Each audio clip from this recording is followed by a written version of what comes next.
नाज़रीन अस्सलामु अलैकुम वरहमतुल्लाहि वबरकातुहू।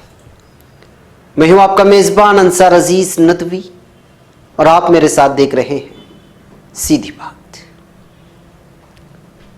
नाज़रीन, आज मैं जिस मौजू को लेकर हाजिर हुआ हूँ या फिर जिस शख्सियत के सिलसिले में उनकी ज़िंदगी के लम्हात आपके सामने रखने जा रहा हूँ,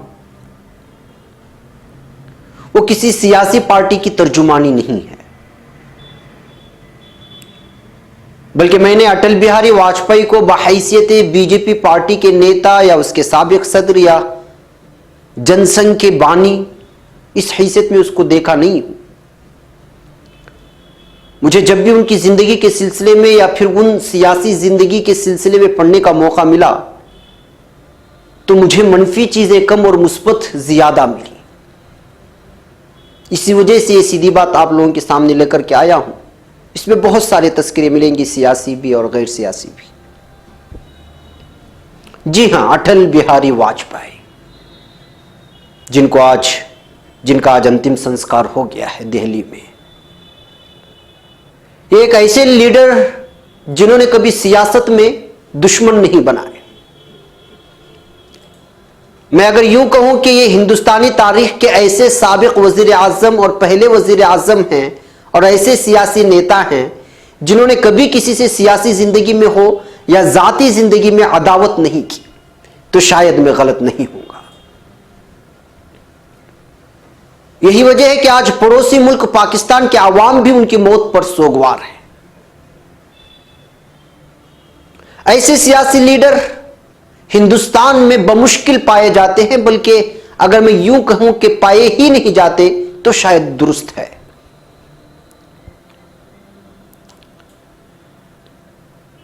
अटल जी का आज अंतिम संस्कार हुआ। उनके आखिरी सफर का वो मंजर आपने देखा। इस कदर अफराद की कसरत अगर उनके अंतिम संस्कार के वक्त मौजूद है तो वो इस वजह से नहीं कि वो किसी मखसूस पार्टी के नेता थे, नहीं, वो इसलिए कि वो एक मखसूस पार्टी में होने के बावजूद सबको साथ लेकर चलने की सोच रखते थे। उनकी शायरी और कविताओं को जो लोग या जो फर्द समझे वो उनकी फिक्र और सोच को जान जाएगा। इसी वजह से उनको अमन का दाई का लक़ब भी दिया गया बाज़ औक़ात में। उन्होंने अपने दौरे इख्तिदार में 1998 में पाकिस्तान का दौरा किया था। उनके इस दौरे में पाकिस्तान और भारत के माबैन खित्ते में अमन व इस्तेहकाम के लिए मुआहदे लाहौर भी तय हुआ था। अटल बिहारी वाजपेयी पाकिस्तान और हिंदुस्तान के माबैन जो ताल्लुकात चाहते हैं उसका बयान उन्होंने पाकिस्तान में एक कविता पढ़कर के सुनाई थी।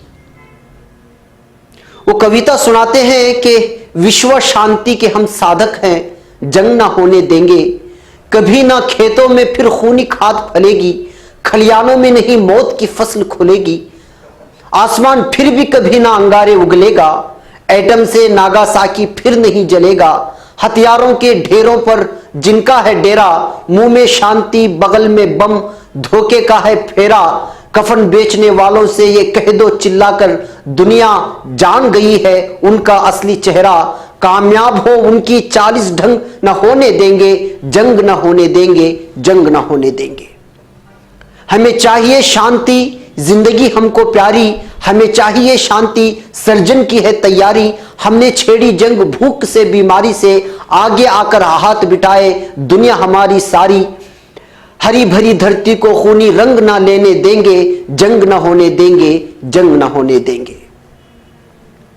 भारत पाकिस्तान पड़ोसी साथ साथ रहना है, प्यार करें वार करें दोनों को ही सहना है, 3 बार लड़ चुके लड़ाई कितना महंगा वार है, रूसी बम हो या अमरीकी खून ये का ही बहना है, जो हम पर गुजरी बच्चों के संग ना होने देंगे, जंग ना होने देंगे, जंग ना होने देंगे।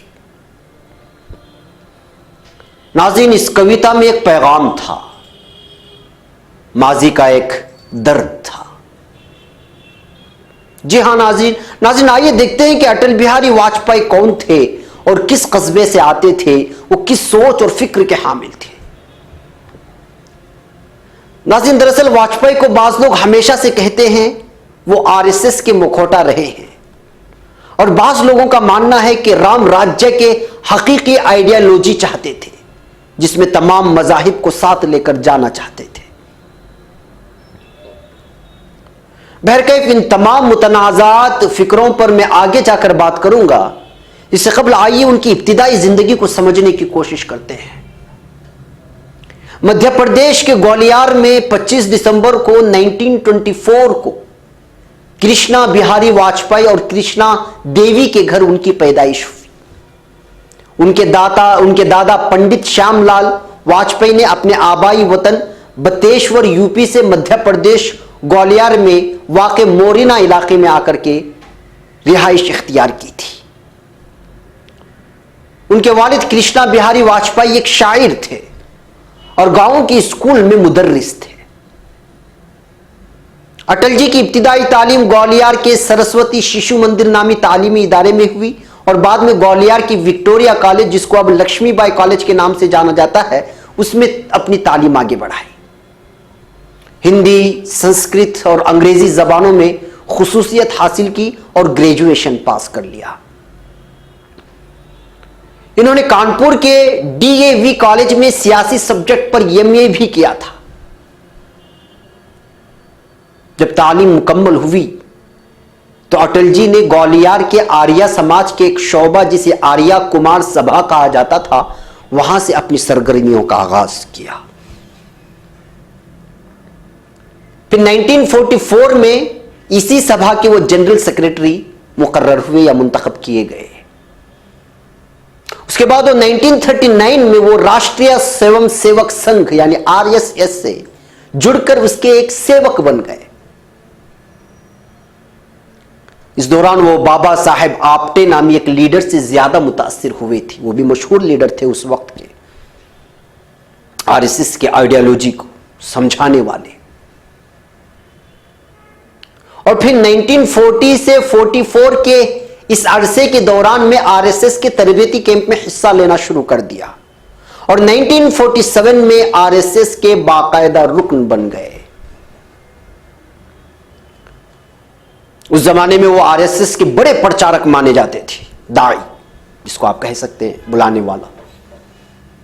और उसी वक्त तकसीम हिंद की कशीदगी शुरू हुई तो उन्होंने अपने कानून की पढ़ाई तर्क कर दी और फिर आरएसएस के एक सफीर समझिए या फिर वस्तारक की हैसियत वो यूपी में भेज दिए गए ग्वालियर से। यहां उन्होंने दीन दयाल उपाध्याय के माहनामा हिंदी अखबार, राष्ट्रीय धर्म और पंचजान्या हफ्तावारी और स्वदेश और अर्जुन नामी उस वक्त के मशहूर हिंदी अखबारात से जुड़ गए और अपनी लेख से आवाम को करीब करने लगे। अटल जी की सियासी जिंदगी के बारे में गुफ्तगू करें तो 1942 में पहली बार वो इस मैदान में नुमाया नजर आए, जब वो अपने बड़े भाई के साथ मिलकर भारत छोड़ो तहरीक में शरीक हुए और फिर गिरफ्तार कर लिए गए। गिरफ्तारी के 23 दिनों बाद बरतानवी हुकूमत यानी अंग्रेजों ने उनको इस वादे पर छोड़ा कि वो फिर कभी अंग्रेजों के खिलाफ तहरीक में हिस्सा नहीं लेंगे। इस अहद के साथ वो जेल से बाहर आए, फिर कभी भी अंग्रेजों के खिलाफ किसी भी तहरीक में वो हिस्सा नहीं लिए वादे के मुताबिक। और फिर इस तरह आजादी के बाद 1948 में गांधी जी का जब कत्ल हुआ, उस मौके पर आरएसएस पर पाबंदी आयद की गई थी। तो फिर आप लोग जैसा कि जानते हैं कि इसी आरएसएस ने पाबंदी के बाद जनसंघ की शक्ल इख्तियार की, उसकी एक सियासी पार्टी। 1951 में इसी नवमौलूद जनसंघ को मजबूत बनाने और उसकी तामीर और तरक्की के लिए दीनदयाल उपाध्याय के साथ अटल जी का भी नाम जुड़ गया। जी हाँ नाज़रीन, यहां पर एक ब्रेक की इजाजत दें। ब्रेक के उस पार इस कहानी को और आगे बढ़ाते हैं और कुछ हक़ाइक़ आप लोगों के सामने रखते हैं। ब्रेक की इजाजत। क़ुल हाज़िही सबीली अदअू इलल्लाह अला बसीरतिन अना व मन इत्तबअनी व सुब्हानल्लाहि व मा अना मिनल मुश्रिकीन।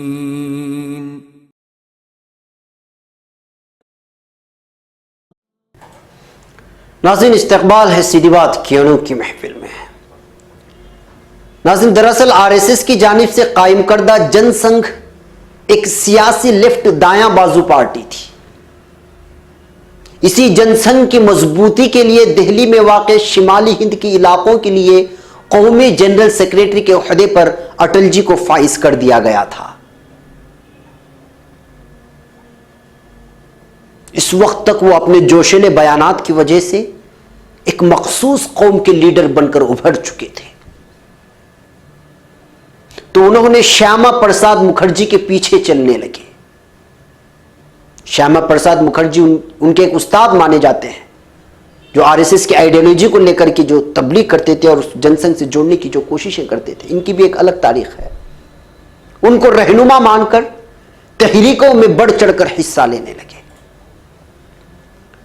ये वही मुखर्जी हैं जिन्होंने गैर कश्मीरी जायरीन के कश्मीर में आने के खिलाफ भूख हड़ताल की थी और उस वक्त अटल जी भी उनके साथ थे। इसी हड़ताल के दौरान मुखर्जी की मौत वाक़ हो गई थी। फिर अय्याम बदलते गए, जनसंघ मजबूत होती गई, लोग जुड़ते गए, अटल जी लीडर की हैसियत से उभरने लगे तो मथुरा के लोकसभा सीट से इंतखाबात में हिस्सा लेने का फैसला ले लिया। मगर राजा महेंद्र प्रताप के सामने वो हार गए। लेकिन बलरामपुर से भी वो उम्मीदवारी दाखिल की थी, लिहाजा वहां से जीत दर्ज हासिल हुई। ये जवाहरलाल नेहरू का दौर था। कांग्रेस मरकज में नहीं, पूरे हिंदुस्तान में राज कर रही थी। इस मौके पर अटल बिहारी वाजपेयी के बढ़ते कद को देखते हुए नेहरू जी ने कहा था कि ये एक दिन भारत के वजीर आजम बनेंगे।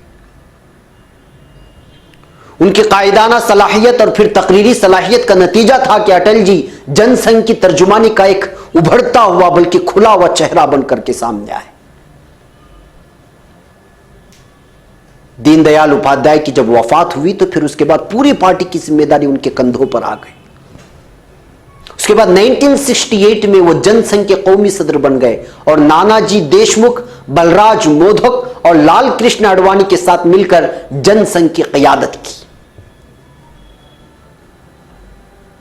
और ये तीनों क़यादतें आगे बढ़ती ही जा रही थी। बज़ाहिर पार्टी कांग्रेस के सामने कोई माना नहीं रखती थी, मगर इधर एक खास किस्म की सियासत का आगाज हो चुका था। लाल कृष्ण आडवाणी की क़यादत एक मखसूस कौम की तर्जुमानी करती नजर आ रही थी और कांग्रेस सेकुलरिज्म का राग अलाप रही थी। 1975 और 1977 के दरमियान का जमाना था जब कांग्रेस की इंदिरा गांधी ने हंगामी सूरत हाल का ऐलान किया, यानी इमरजेंसी का। यह दौर बड़ा ही कठिन का दौर था हिंदुस्तानियों के लिए। इस बीच कई मुतअद्दिद जनसंघ के रहनुमा कह लीजिए या दीगर लीडरान गिरफ्तार कर लिए गए थे। इसमें से एक अटल जी भी थे। 1977 में इमरजेंसी का खेमियाजा कांग्रेस को भुगतना पड़ा और कांग्रेस हार गई और जनता पार्टी यानी जनसंघ जीत गई ज्यादा वोटों से।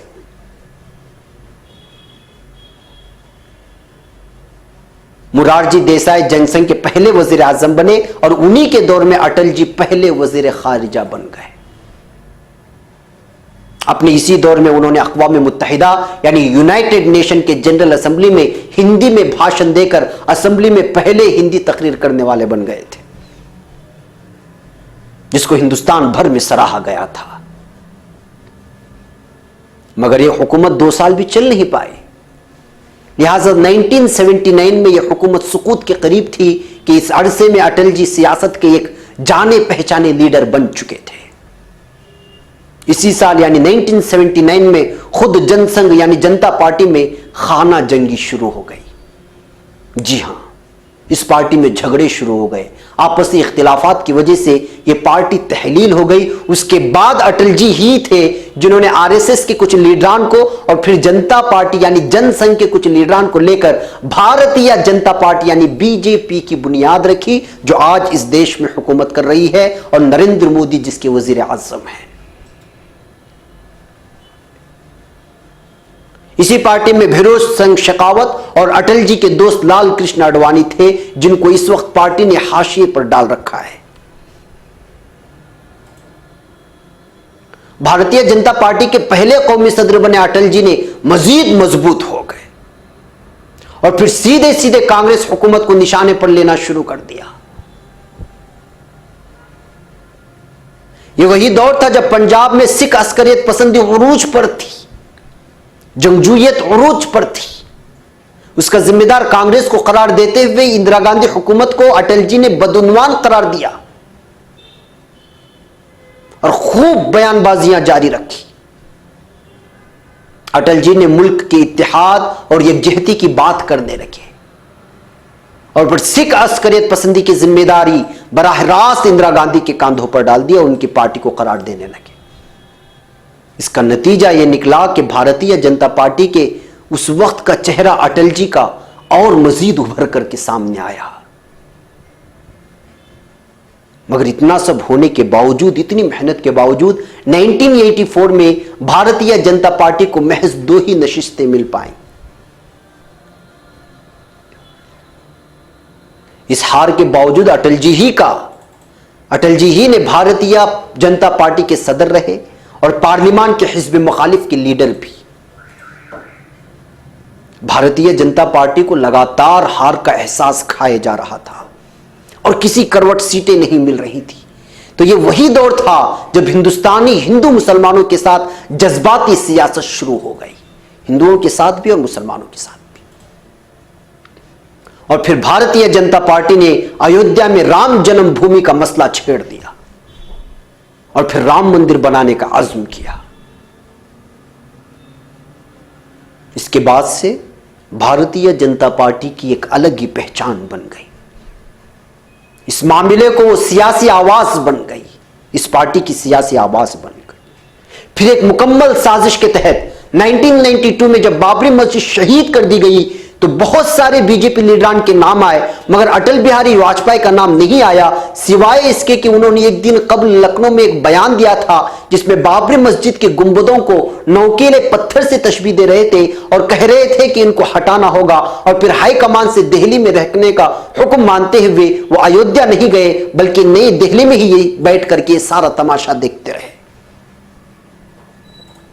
बाबरी मस्जिद के शहादत में इसी एक बयान की वजह से उनकी खुलकर इस शहादत में हाथ होने की दलील इसी बयान की वजह से दी जाती रही कि ये अटल जी ने इस मामले में उनका भी हाथ था। ये वीडियो मैं आप लोगों के सामने पेश कर रहा हूं, इसको सुने और आप खुद फैसला लें। नुकीले पत्थर निकले, उन पर तो कोई नहीं बैठ सकता,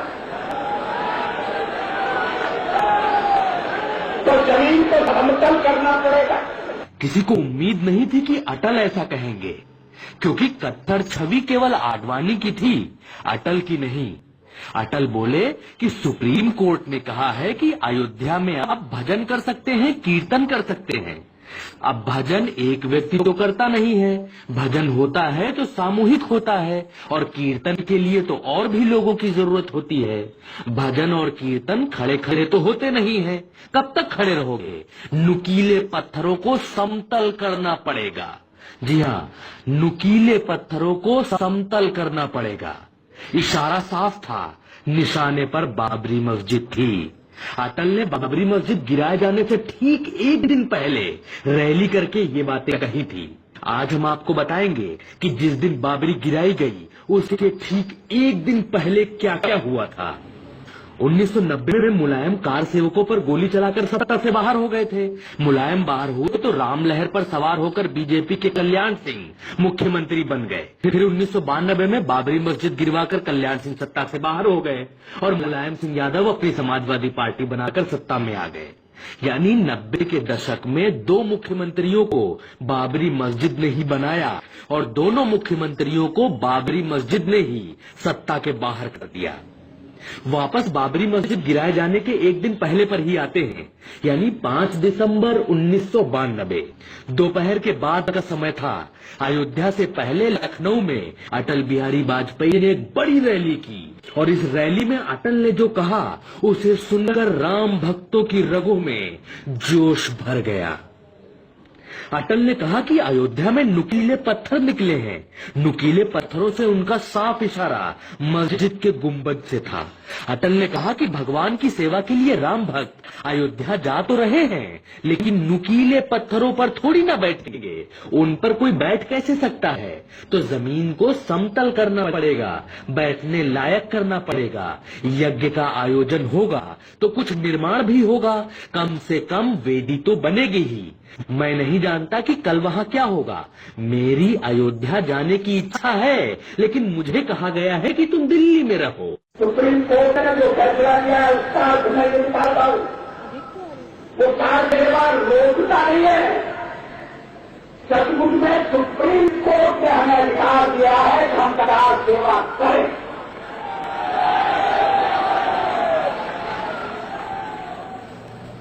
रोकने का तो सवाल ही नहीं। कल कार सेवा करके अयोध्या में सर्वोच्च न्यायालय के किसी निर्णय की अवहेलना नहीं होगी। कार सेवा करके सर्वोच्च न्यायालय के निर्णय का सम्मान किया जाएगा, पराक्रम किया जाएगा।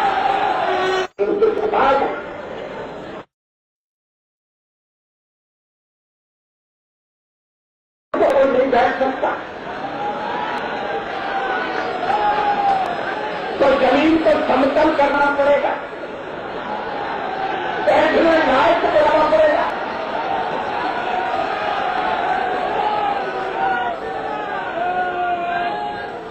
यज्ञ का आयोजन होगा,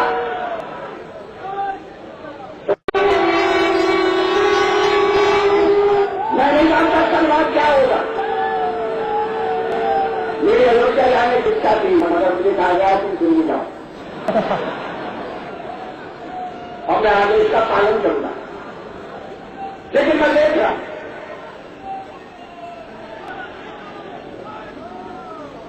कि सर्वोच्च न्यायालय में मामला है, सर्वोच्च न्यायालय ने अपना एक ऑब्जर्वर नियुक्त किया हुआ है। बाबरी मस्जिद गिराए जाने के ठीक एक दिन पहले राम भक्तों के सामने बड़ी रैली करके अटल ने सुप्रीम कोर्ट के फैसले का ठीक से विश्लेषण किया। कहा कोर्ट ने कार सेवा नहीं रोकी है, निर्माण रोका है। कल कार सेवा करके अयोध्या में सर्वोच्च न्यायालय के किसी निर्णय की अवहेलना नहीं होगी। कार सेवा करके सर्वोच्च न्यायालय के निर्णय का सम्मान किया जाएगा। और इसके बाद जोश में भरे राम भक्तों ने कार सेवा के लिए अयोध्या के लिए प्रस्थान कर दिया और फिर गिरा दी गई बाबरी मस्जिद और 6 दिसंबर 1992 की तारीख इतिहास में दर्ज हो गई। इस तरह की और सच्ची कहानियों के लिए आप सब्सक्राइब करें भारत।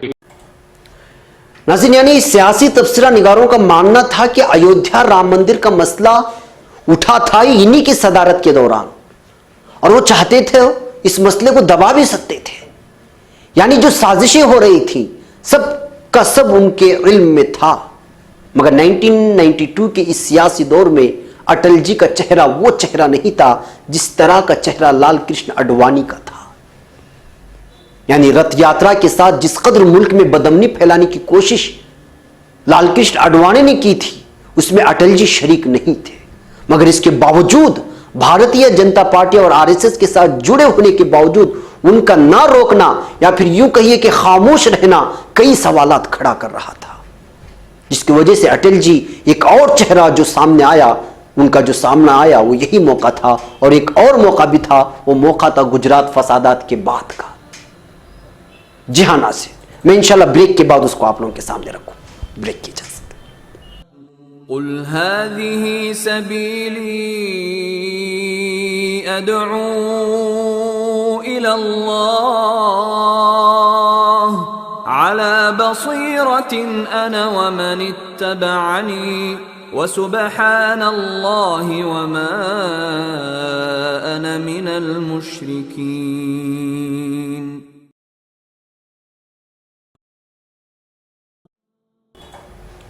नाज़रीन, इस्तकबाल है सीधी बात की अनोखी महफिल में। नाज़रीन, आप लोग जानते हैं कि 1992 में शहादत के बाद मुल्क के हालात क्या थे और उसके बाद कैसे बदल गए। हिंदुत्व का नारा काम कर गया था, 1995 में जब गुजरात में असेंबली इंतखाबात हुए तो बीजेपी जीत गई, महाराष्ट्र में इंतखाब हुए तो बीजेपी जीत गई। इससे पहले खुद कर्नाटक के असेंबली में बीजेपी ने अच्छी खासी नशिस्तें हासिल की थी। और इस तरह भारतीय जनता पार्टी अब मुल्क के सियासत पर विराजमान हो चुकी थी, नुमायां हो चुकी थी। इसी का फायदा उठाते हुए 1995 में उस वक्त के पार्टी के सदर लाल कृष्ण आडवाणी ने ऐलान किया कि अटल जी वजीर आजम बनेंगे। फिर क्या था, एक बीजेपी की लहर चल निकली और फिर 1995 में मुल्क की क़ियादत बीजेपी के हाथों यानी अटल जी के हाथों चली गई। बीजेपी अपने शुरुआती दौर से कौम परस्ती के नाम पर शोहरत हासिल कर चुकी थी। यानी 1996 में जब बीजेपी ने ज्यादा नशिस्तें हासिल की थी मगर उतनी नहीं जितनी कि हुकूमत बना सके।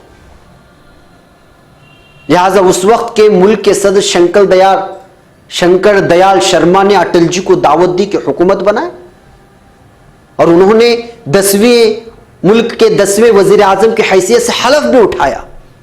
मगर बीजेपी के पास अक्सरियत नहीं तो 13 दिनों के अंदर यह हुकूमत ढह गई, अक्सरियत साबित नहीं कर सकी। लिहाजा दोनों पार्टियों के पास अक्सरियत ना होने की वजह से सियासी मामला बड़ा पेचीदा रहा। लिहाजा 1996 और 1998 के इस दौर में 2 हुकूमतें तहलील हो गई। दोबारा इंतखाबात हुए। लिहाजा इस बार यानी 1998 में बीजेपी को कामयाबी मिली मगर इस बार बीजेपी ने दीगर पार्टियों के साथ मिलकर नेशनल डेमोक्रेटिक अलायंस यानी एनडीए की तश्कील दी और फिर दोबारा अटल जी वजीर आजम बने।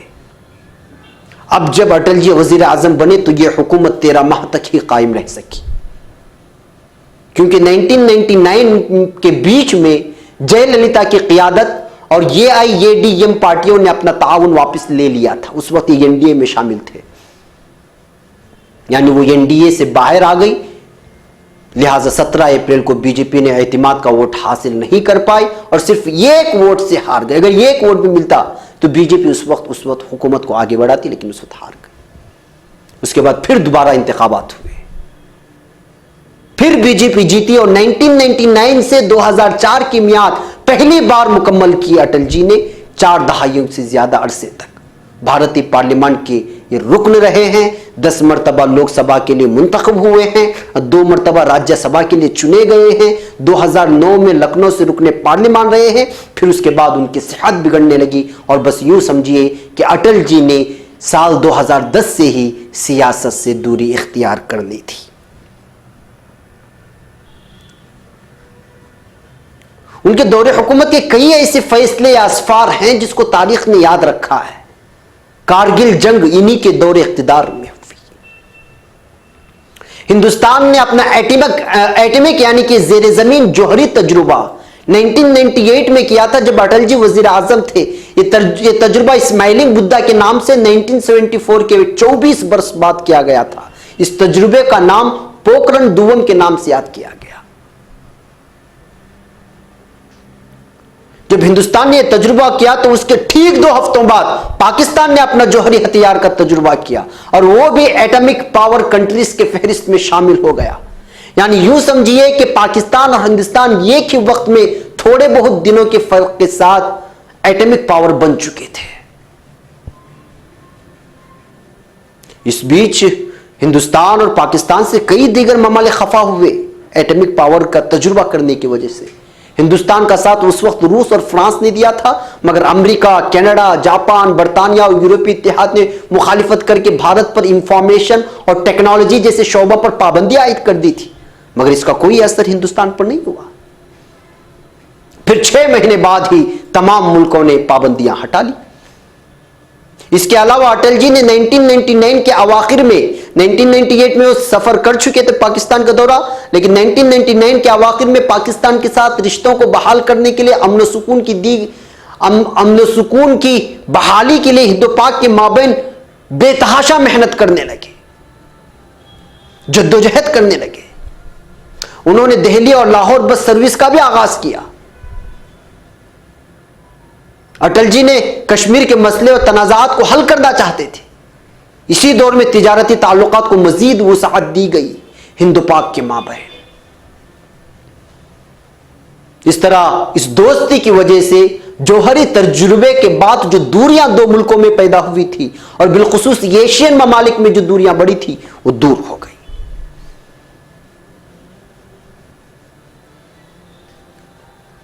नाज़रीन, बहुत सारे मामलात के सामने आने के बाद और वाकयात के सामने आने के बाद और बीजेपी जिस शबीह के साथ हुकूमत में आई उसके बाद भी अटल जी ने अपने सेकुलर शबीह को बरकरार रखा, जिसका नतीजा यह था कि खुद उन्हीं के पार्टी और संघ से जुड़े लोग उन पर ताने कसते थे। इसको देखकर एक मर्तबा अटल जी ने साल 2000 में न्यूयॉर्क में बीजेपी के समंदर पार दोस्तों को खिताब करते हुए कहा था कि एक दिन वो वजीर आजम नहीं रहेंगे, मगर जो एक बार स्वयं सेवक यानी आरएसएस से जुड़ गया वो हमेशा सेवक ही रहता है। नाज़रीन, साफ बात यह है कि वो बीजेपी और आरएसएस से जुड़े रहने के बावजूद तनाज़ात से खुद को दूर रखने का हुनर जानते थे। हर मामले से बेदाग होकर निकलने की इस फन को देखते हुए खुद एक बीजेपी सीनियर रहनुमा ने उनको ऐसी श्रीलंकाई गुड़िया से तशबीह दी थी जिसको आप दाएं से मुक्का मारो तो वो झूल जाती है मगर अपनी जगह आकर खड़ी होती है, और बाएं जानिब से उसको मुक्का मारो तो झूल जाती है मगर आकर अपनी जगह ठहरती है, लड़खड़ाती तो है मगर अपनी जगह सीधी तनकर खड़ी होती है। उसकी तशबीह अटल बिहारी वाजपेयी से दी थी एक सीनियर लीडर रहनुमा ने बीजेपी की। साल 2002 में गुजरात के फसादात के बाद पार्टी की जानिब से गोवा में मुनक़िदा एक कौमी जलसे के दौरान अटल जी ने नरेंद्र मोदी को गुजरात से वज़ीर आला के ओहदे से हटाने का पूरा मंसूबा बना लिया था, मगर एल के आडवाणी और अरुण जेटली की कोशिशों की वजह से यह नहीं हो पाया। यानी पूरे मंसूबे के तहत लिखी गई इसको स्क्रिप्ट कहे तो बेजाना होगा कि मोदी ने उस वक्त अपने इस्तीफे की मांग की थी मगर आडवाणी की कोशिशों से तकरीबन पूरे अराकीन ने उसको ठुकरा दिया था उस इस्तीफे को, जिसकी वजह से अटल जी को अपने कदम पीछे खींचने पड़े थे। मगर इसी मौके पर अटल जी ने पहला अपना फिरका वाराना बयान भी दिया था। इसी गोवा के इजलास के बाद शाम को अटल जी ने एक ऐसा बयान जारी कर दिया जिसके बाद उनकी शबीह भी दागदार हो गई। उन्होंने मुसलमानों के ताल्लुक से गुजरात के खौफनाक फसादात का तस्करा करने के बाद कहा था कि मुस्लिम हर जगह परेशानी खड़े करते हैं और अपने पड़ोसियों के साथ अमन के साथ नहीं रह सकते। इनके इस बयान के खिलाफ प्रिविलेज मोशन लाया गया, मगर उन्होंने बाद में कहा कि मेरे कहने का मतलब कुछ जिहादी ज़हनियत रखने वाले मुसलमानों के बारे में था। इन्हीं तमाम बातों का तस्करा करते हुए मशहूर सहाफिया नैना व्यास दी वायर में अपने अंग्रेजी के मजमून में लिखती हैं कि सियासी तकसीम से परे अलग अलग जमातों से वास्ता रखने वाले सियासतदान वाजपेयी को गलत पार्टी में सही आदमी करार देते हुए नहीं थकते हैं और उनको फितरी तरीके से एक मजहबी रवादार, इंसानियत पसंद और आज़ाद ख्याल करार देते हैं जो गलती से राइट विंग फासिस्ट तंजीम राष्ट्रीय स्वयंसेवक संघ में आ गया था। लेकिन हकीकत में इससे ज्यादा झूठी बात और कुछ हो नहीं सकती। वाजपेयी मुसलमानों और ईसाइयों को हिंदुस्तान में दूसरे दर्जे के शहरी के तौर पर हिंदू अक्सरी कम्युनिटी के रहम पर रहने की इजाजत देने के हिंदुत्व और गोलकर के नजरिए के मुतालिक उसी तरह से पूरी तरह अकीदत रखते थे। कुल हाज़िही सबीली अदअू इलल्लाह अला बसीरतिन अना व मन इत्तबअनी व सुब्हानल्लाहि व मा अना मिनल मुश्रिकीन।